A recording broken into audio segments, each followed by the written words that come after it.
Assalamualaikum warahmatullahi wabarakatuh. Saya Ida Miatin dengan NPM 19111003014, mahasiswi Prodi PGMI kelas G semester 3. Dalam video kali ini, saya akan menyampaikan materi mengenai filsafat dan pemikiran Socrates, Plato, dan Aristoteles. Guna memenuhi salah satu tugas mata kuliah filsafat pendidikan Islam. Yang pertama, pemikiran Socrates.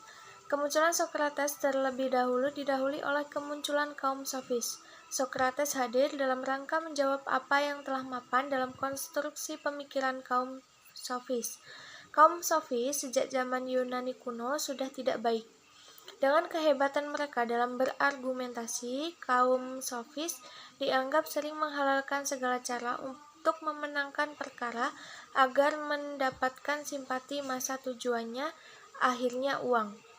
Keberadaan kaum sofis dalam sejarah filsafat memiliki arti penting.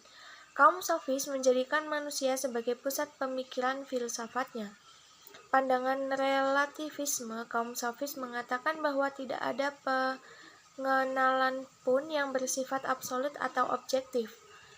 Akibat dari paham yang demikian, maka ukuran kebenaran menjadi relatif dan subjektif. Maka dari itu, sangat tidak mungkin kemunculan Socrates dipisahkan dari kehadiran kaum sofis.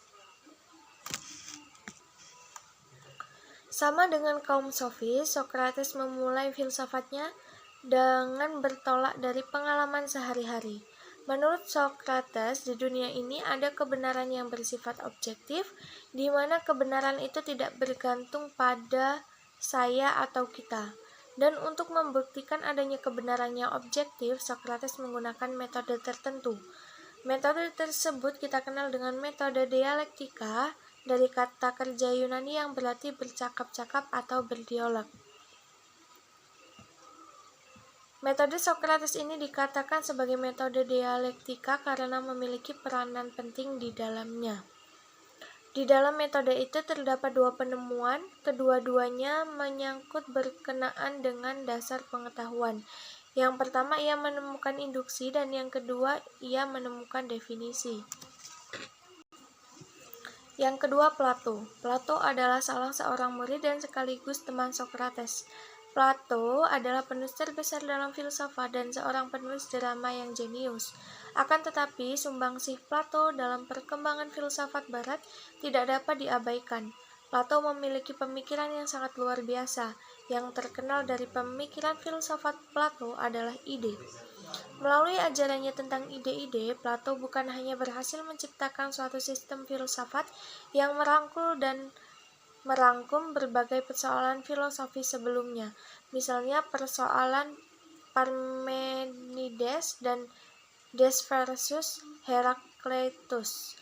Ia juga membangun kerangka pemikiran yang memiliki pengaruh luar biasa, bahkan hingga beratus-ratus tahun setelah kematiannya. Lebih jauh kita sekarang berbicara tentang ide. Di sini ide dalam pandangan Plato adalah citra pokok dan perdana dari realitas yang berasal dari kata Yunani eidos yang berarti gambar atau citra. Hal ini berbeda dengan ide itu bersifat non-material, abadi, dan tidak berubah.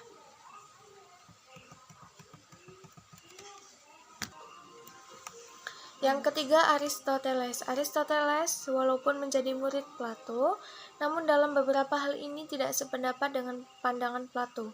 Berbeda dengan Plato tentang persoalan kontradiktif antara tetap dan menjadi, Aristoteles menerima yang berubah dan menjadi yang bermacam-macam bentuknya, yang semua itu berada di dunia pengalaman sebagai realitas yang sesungguhnya.